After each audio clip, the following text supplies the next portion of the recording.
الآن يأتي دور سماحة العلامة الشيخ فيض الاقطاب عميد كلية الحجاز بالجامعة الإسلامية، ويلقي بحثه باللغة الإنجليزية، فليتفضل.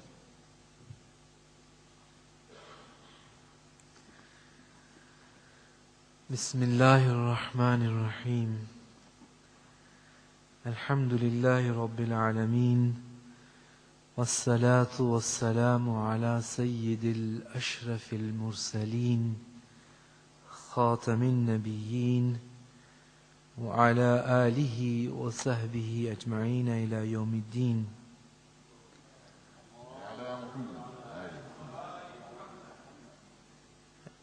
Dear brothers and sisters in Islam, Assalamu alaikum wa rahmatullahi wa barakatuh.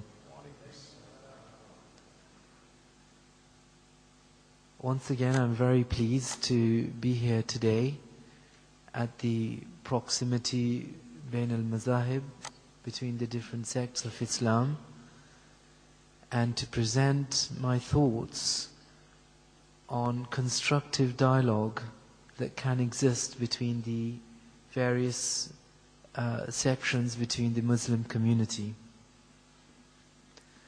You are aware that there are over 2.5 to 3 million official Muslims in the United Kingdom. And Muslims are the largest minorities in Holland, France, Germany, Belgium, and many other Eastern European countries. Islam is the fastest growing religion due to the fact of the birth rate of Muslims, families which is much greater than comparative families of members of other religions.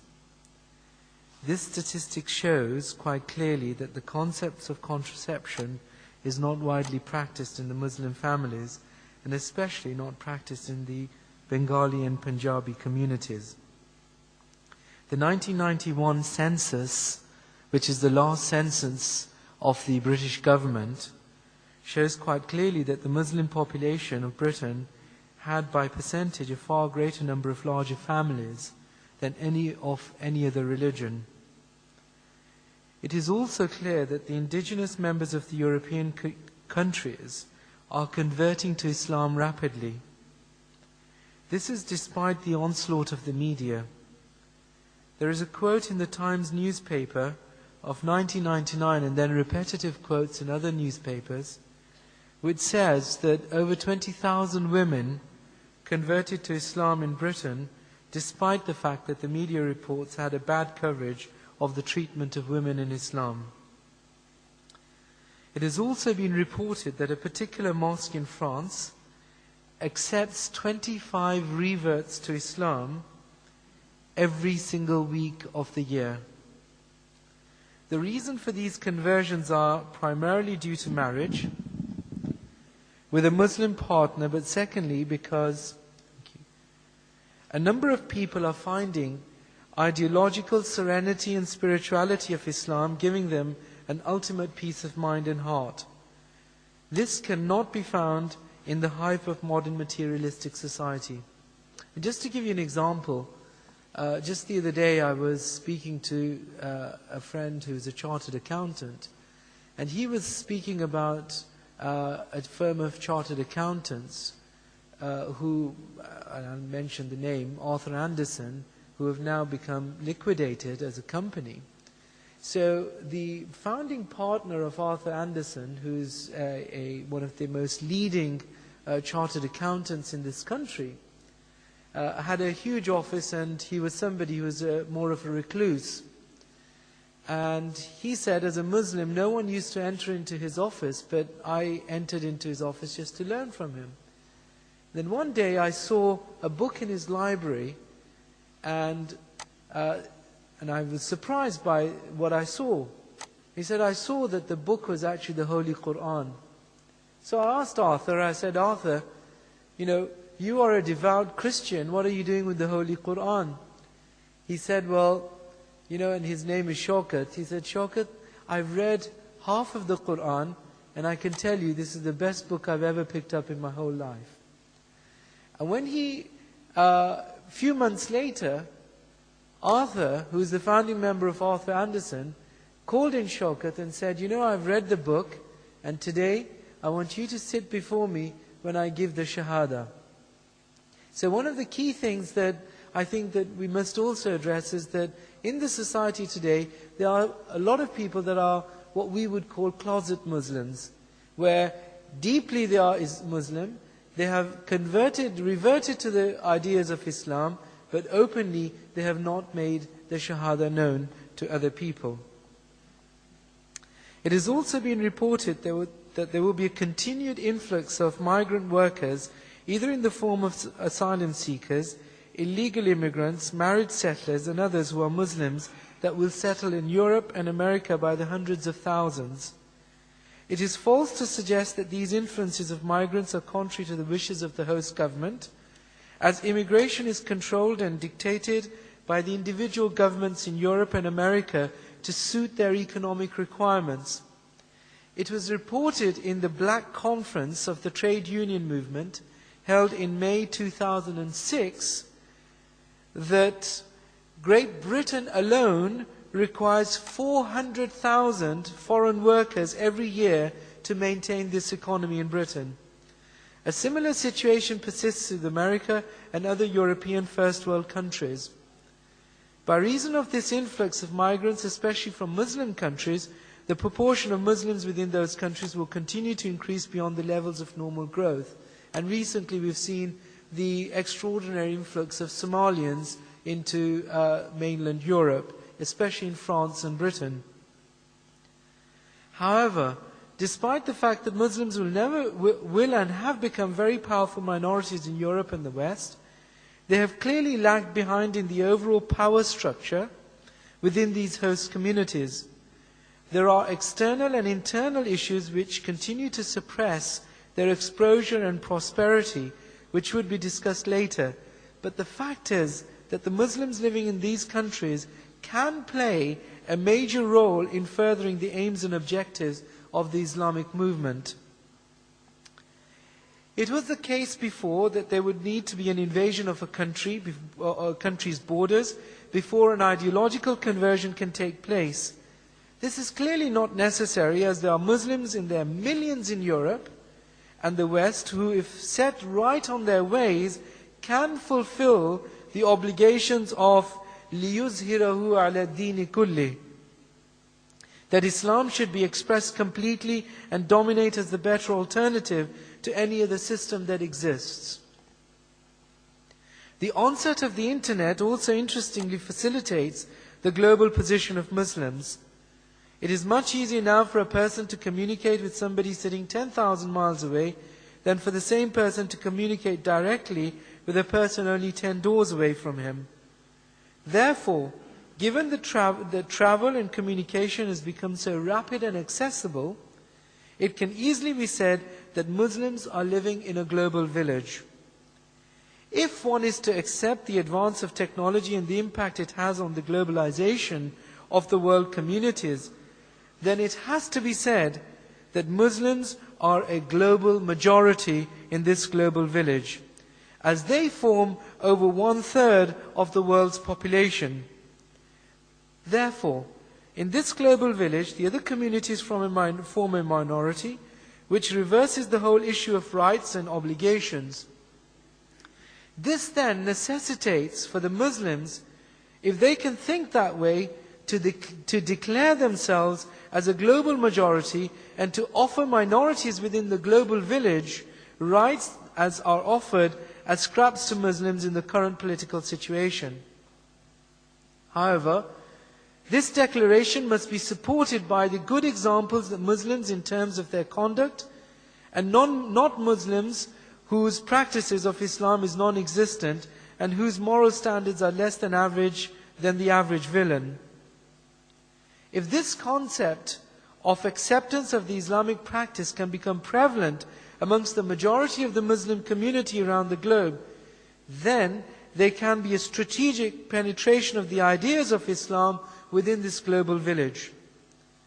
The Islamic way of life shall then become prevalent, not because it is thirst upon the others, but because it is deemed to be the model society in which everybody lives in fairness, economic prosperity, and spiritual contentment.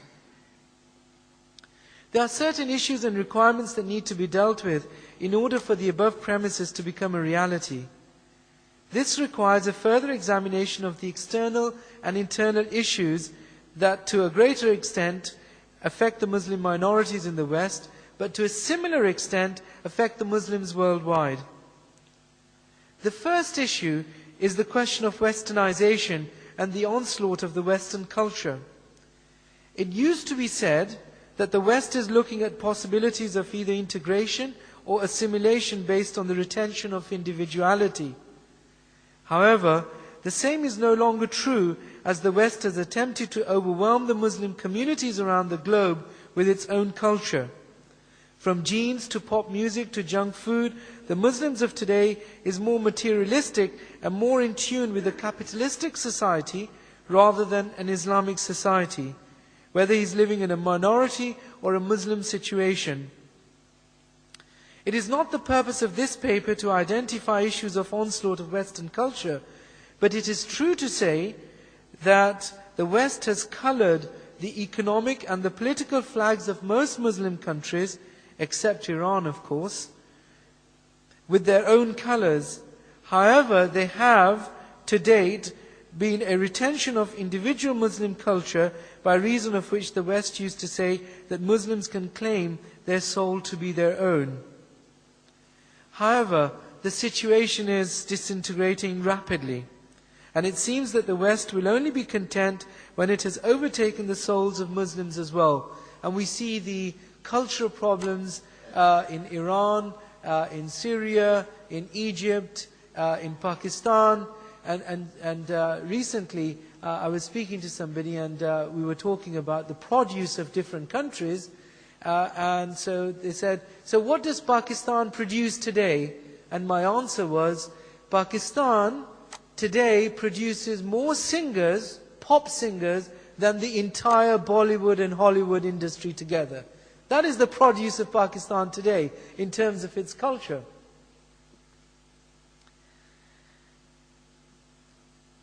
Recently, I had visited an institution of strategic studies of a Western think tank. Their military, economic and political strategies were clearly documented in reports, journals and books published by them. It is quite clear that the ultimate goal was complete domination of and continuation of the worldwide hegemony of the West. However, the center was employing people whose speciality was neither economic, military nor political, but who were social scientists, which suggested that there was some kind of strategy being planned for some time for a cultural and social onslaught against Islam. However, upon inquiry as to whether any periodicals, papers, books had been published on their cultural strategy or recommendations by this think tank, an abrupt reply was received saying that such matters could not be discussed. So therefore, the cultural and the social engineering strategy of the West is probably their biggest weapon and secret weapon against the Muslim world today. Western governments are pursuing international policies of economical and educational starvation of Muslim minorities in the West. The same can be said of Muslim states around the world. There is also clear and amplified institutional racism. Recently, the Lawrence report suggested that in the police, court, civil service, housing and many other areas of public sector, there was institutional racism. It is also the case that racism from the right wing is prevalent and clearly noticeable in the UK with the advent of the British National Party, and in France, Russia, Belgium, Austria and Italy.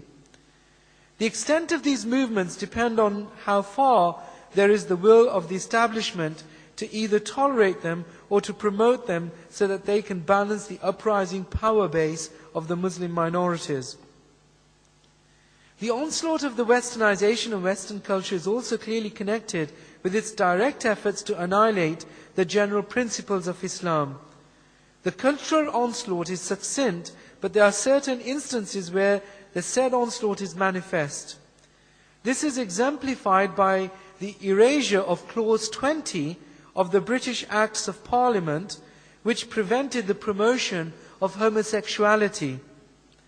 With the erasure of this clause 20, it is quite clear that it would be quite normal and acceptable premise of schools and institutions to accept homosexuality as an acceptable form of behavior. What can be more ridiculing of Islamic principles and ideology? So it is quite possible that your children can turn up tomorrow and, Salman can say, Father, I've fallen in love. And he will say, fine son, you're 16, you've fallen in love. So who have you fallen in love with? And he will say, I've fallen in love with Jack. So instead of falling in love with a woman, because of the promotion of homosexuality, your son may turn up and say, I've fallen in love with another man. The internal issues that Muslims face are many, but amongst them the most primary is this lack of unity, which is probably the basis of this conference. It was the case for many hundreds of years of Islamic history that we had different schools of jurisprudence, different schools of thought and interpretation, and there were ferocious debate amongst the different schools. However, this did not transcend to violence between the Muslims and the Islamic empires, and nations remained strong. Those empires continued their conquests around the globe and continued to revert people to Islam, and at the same time used the ongoing debate as a mechanism of dynamic process for the enhancement of the Islamic principles. The Ummah of today resorts to violence on peripheral issues, and as a matter of fact has no power whatsoever on the global scheme of things, and is in fact akin to fighting over scraps that are left on the table of Western imperialists. This disunity has been the primary cause of our global weaknesses. This is not to undermine the onslaught of the external forces and imperialist powers, which ensure that people whose practices barely follow Islamic rules prevail over the Muslim nations, so that they can ensure Islam only exists in principle. However, while the blame can be laid at the doors of our enemy, but there can be no shedding of blame from oneself. The differences that exist can be explained by a very good analogy made by my father, His Holiness Hazrat Allama Pir Muhammad Abdul Wahab Siddiqui, who said that differences between the different schools of law and not thought today are like different trains carrying people at different times with different cargo, with different destinations, and are on different tracks. However, the variations within these journeys are on the global scheme of things systematic, and each journey retains its individuality and peculiarity, but is in accommodation with the Islamic global plurality. If we can water down the debate on the same extent and reduce the hatred and killings between Muslims, that can be the first step to a proper understanding of differences of interpretation and to what extent they should be taken. And so I have, in my paper, talked a little bit more about the insight of how we as Muslims can seek to reduce our differences and not just simply blame the external forces, but also look at the introspection of how we can reduce and water down these differences. And finally, I'd say that when we look at such conferences and look at such ideas, the first thing we jump to is an umbrella organization. But actually, my paper concludes that we don't need umbrella organization, we need umbrella ideas which we can all subscribe to. And if we can subscribe to those ideas and follow them in our own different ways, then I think that is the best ingredient to global Islamic unity. Thank you very much. وعليكم السلام. أحسنت. شكرا لفضيلة الأستاذ الشيخ فيض الاقطاب على كلمته القيمة، وألخصها في مسألتين، وألخصها في محورين.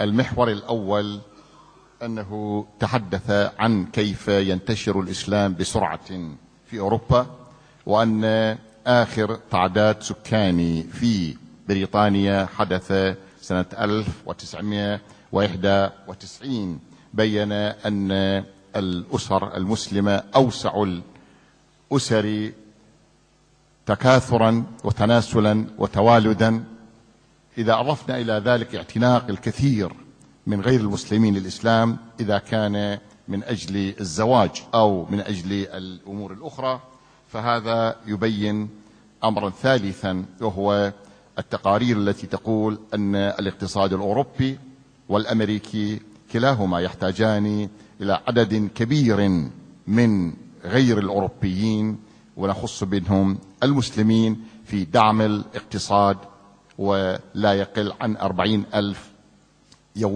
سنويا نحتاج إلى جهودهم وإلى نشاطاتهم في ذلك. وهذه كلها دواعي لشيء واحد، وهو أن انتشار الإسلام في أوروبا ملحوظ، لكنه مع الأسف نستطيع أن نرى بوضوح أن المسلمين في موضع ضعف وليسوا في موضع قوة. ثم تحدث عن التحديات التي أختصرها في ثلاثة. التحدي الأول هو التغريب الثقافي والفكري، والتحدي الثاني المشاكل الأخلاقية في الغرب، والتي ذكر لها مثالا وهي الزواج المثلي، وأخيرا الخلافات المذهبية التي نرجو من أمثال هذه المؤتمرات أن تقدم حلا لها وتتغلب على الانتماءات الفئوية الضيقة.